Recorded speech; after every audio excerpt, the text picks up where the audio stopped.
हाँ हूँ लगाए रहते हैं। भाई जब गुरु की कोई निंदा कर रहा है, तुम्हारे में क्षमता नहीं तो वहां से हट जाओ। अगर उसे संतुष्ट करने की क्षमता है तो आप उससे भिड़ो, सत्संग की बातें बताओ, गुरु महाराज की बातें कही हुई बताओ, पत्रिका की पढ़ी हुई बातें बताओ। अगर तुम्हारे में क्षमता नहीं है तो वहां से हट जाओ। फिर भी हमारे बहुत ऐसे ऐसे गुरु भाई हैं कि लोग कुछ और कह रहे हैं, गुरु की निंदा कर रहे हैं, हाँ हूँ भरते रहते हैं।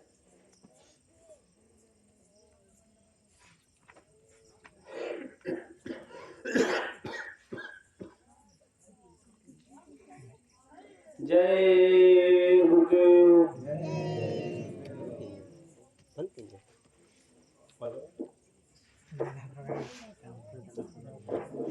हेलो,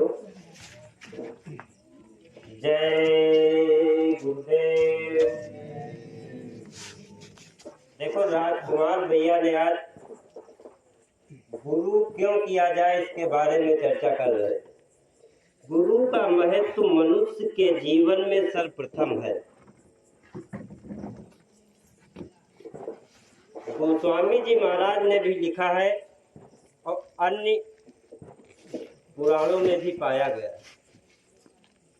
कि सब धरती कागज करो लेखन को बन राय, सात समंदर मथ करो गुरु गुण लिखा न जाए।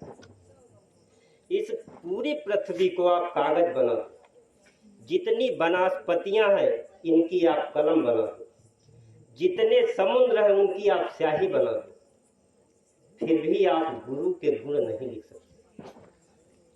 सात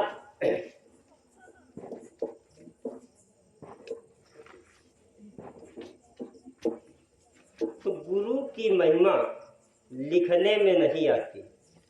गोस्वामी जी महाराज ने रामचरितमानस में लिखा है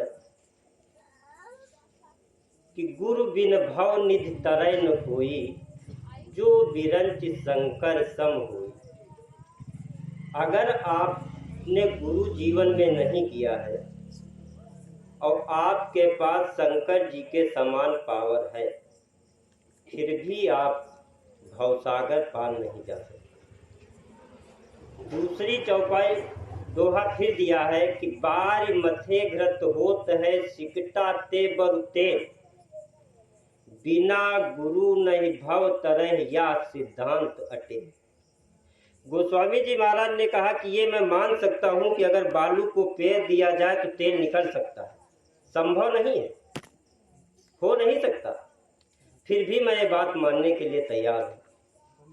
अगर पानी को, समुद्र को, नदी को मत दिया जाए तो घी निकल सकता है, ये संभव नहीं है, मगर मैं फिर भी मान रहा हूं।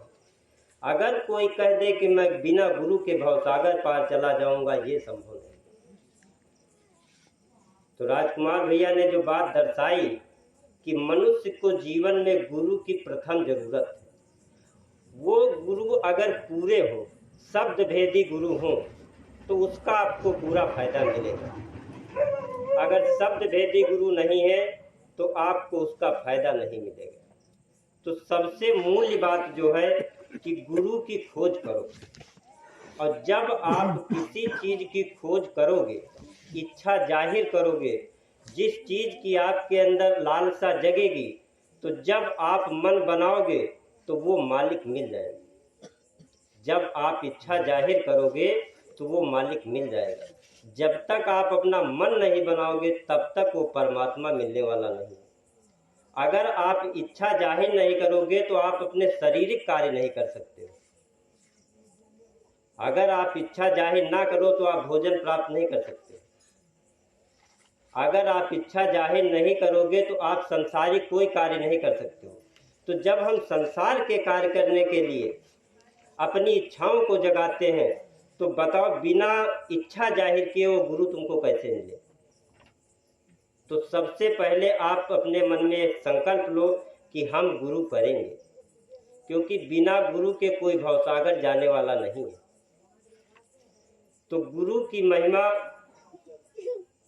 का बखान इसीलिए जितने सत्संगी हैं, अच्छा जिन्होंने गुरु किया उनको उस चीज का पता चला। भाई अगर हम शरबत कभी पिए ना हो और हमसे कोई कहे भैया शरबत पी लो बहुत मीठा है, तो हमको कैसे विश्वास होगा कि शरबत बहुत मीठा है? अब हम कभी पिए नहीं और लगता पानी जैसा है।